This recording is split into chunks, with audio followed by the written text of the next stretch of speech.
Alright, hey guys! So I am back with another video.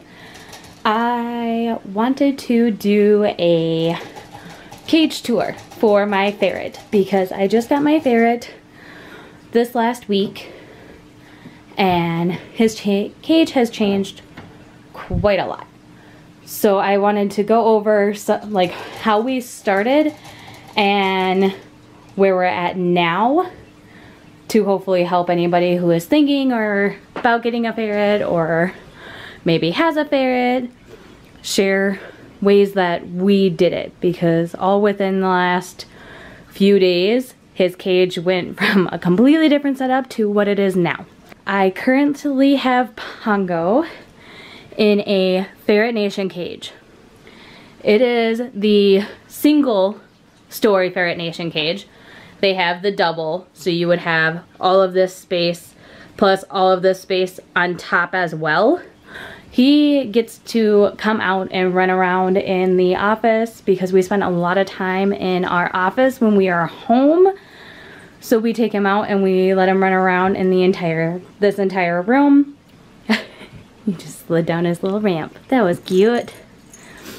But so this is what the cage looks like. When we first brought him home, we had this in the bottom of his cage. So instead of having the regular pan on the bottom of his cage, which is what is on there now, and that's what comes with the cage, we had this, which I believe is like a cement mixer type thing. It's just this very heavy duty plastic. I think we got it at Home Depot, but we had this and it was filled with the Carefresh small pet bedding. We did that for the first night.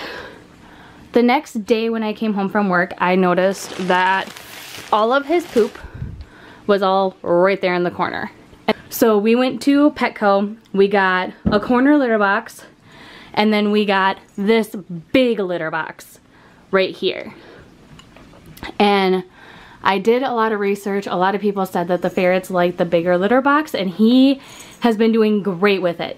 So we put that in this with Carefresh bedding around it, because I still wasn't sure if he was actually going to use the actual litter box. So we had the Carefresh bedding and the litter box. We did that for 2-3 days. He didn't have a single accident. So I decided, okay, well, let's take this out. So we took this out with the bedding, took that all away, and we had the tray here. Let's open this so you guys can see better. Do you want to come out and play? You want to come out and play? You go play. Okay, so we had this pan, which is just a hard plastic, with some little pieces of extra fleece that I had left over that I really didn't care too much about, and figured if he pooped and had an accident or something on it, whatever, I'd just throw it away. And then we had the litter box still in that corner, and we still had that upper one. He used that upper one once. That was it. He has done nothing but use this one. He has not had a single accident except for once when he was running around playing and he pooped over in that corner. After letting him have just a few pieces of fleece down here, this one was plain, it had nothing on it, and this was plain and had nothing on it. I did that for like a day and a half, 2 days. I'm like, you know, he's still not having an accident. Let's just put fleece on it. So yesterday I went and got some fleece. I got 2 different patterns. I got this cute little camping pattern, and then I got this bear pattern one. And then I had orange already, and then I bought the green. So I got a yard of the green, the camping, and the bear pattern. And out of that yard, I was able to make 2 pieces of green fleece that tucks just right underneath the pan. So I have 2 of them in green, one for the bottom, one for the top. And then I did the same with the camping pattern. I have one for the top and one for the bottom. I just chose to put the camping pattern up here and then just like the solid green down here. But I have a full set for both of them. I was able to make a tunnel for him, which I sewed this together I have a video that's going to be coming up about how to make a tunnel and a little cuddle sack. That will come up after this video. And then I have a cuddle sack, which it's a decent size. Like, it's huge. I can hardly even get it in the frame. But it's big and he loves it. He loves burying himself in there. We've got his water, which that's going to be changing soon. I have the dishes coming that attach to the side of the cage.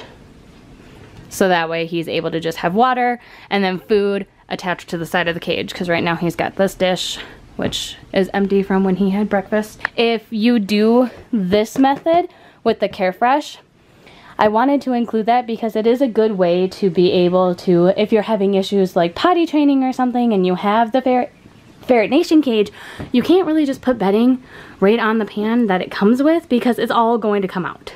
But this worked really, really nicely. But if you're going to do the Carefresh, I really suggest doing the food dishes that attach to the side of the cage, because this would be covered and filled with the bedding by the time that I would come home. Up here we have the sloth, which he's had that since we got him. We brought this home the day that we got him as a cute little hammock. This I got at Petco as well. We bought that the day after we got him when we went back to go get the litter boxes, because I thought it was cute and it gave him a little something, and that was before I made all the little sacks and stuff. But so I got that. I really liked the pattern of it. And that's pretty much a majority of the cage itself. And I don't know how long this litter box is going to stay up here. I'm keeping it there for the time being just because I don't want him to poop up there. So I think that's probably going to continue to stay there until all eternity. Even if he never poops in it again, I'll at least keep him from pooping in that back corner. So down on the bottom, we have this wire shelf. I have a tunnel here that was for my cats. They don't really use it anymore, so I just store it under here because he loves to run through tunnels. I have these toys, which I'll give him the hard plastic balls. This is a fleece blanket that I got for $2.50. And I was able to make a nice big little tunnel for him to run through, as he's going to demonstrate now. Come on, go all the way through. Oh, are you not going to go through? But this is absolutely huge. Super, super long. And then I have cover. But I got 2 of the blankets not knowing how much I was going to need, and it was $2.50. I'll be able to make a whole nother set or some cuddle sacks or whatever out of this. I just haven't gotten around to that. I got this stuff because I heard that if you put it on their tummy, they really like to lick it up, and it makes it easy to cut their nails. Well, I tried that. He really wasn't too interested in it at all, so I'll try again when I go to trim his nails again, but so far have not had good luck with this.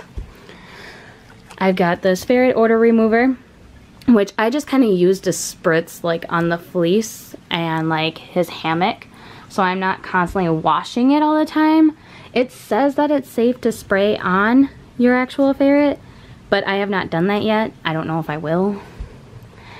I have some scrap little pieces of fleece here that are just small little pieces that I can just like throw in his cage so he can dig in them and bury himself in them. I have another little cuddle sack thing that has clips. And then I have a cuddle sack and a pad for the bottom of the cage that doesn't like kind of wrap underneath or tuck underneath. It just sits and it's a pad. I have it in this pattern, which I made for a previous animal that I had. This is the only one that I kept. I thought it would be cute to put in his cage for around Halloween time. These are some of the items that I have made. So this is the green to go on the second level. This is the camping pattern to go on the bottom level. I just thought it was cute with the 2 different ones. I also have this bear pattern. Well, here, let's show you this. I made this cover out of gray fleece that I have, and then I used the cover that came with the cage. It had Velcro attached to it, and it was the like blue and purple color, and I didn't like it. I like everything to like look nice and be aesthetically pleasing because I have to look at it every day. So I cut the Velcro off so that way I could put that on there right now. But these are 2 more that I made in the 2 different patterns, and then it's just this one's got green on the other side, this one's got just straight up orange on the other side.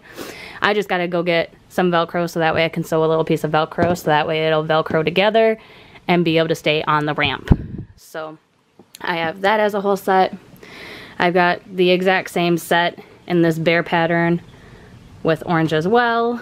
And then we've just got the litter and the cleaning spray sitting right there.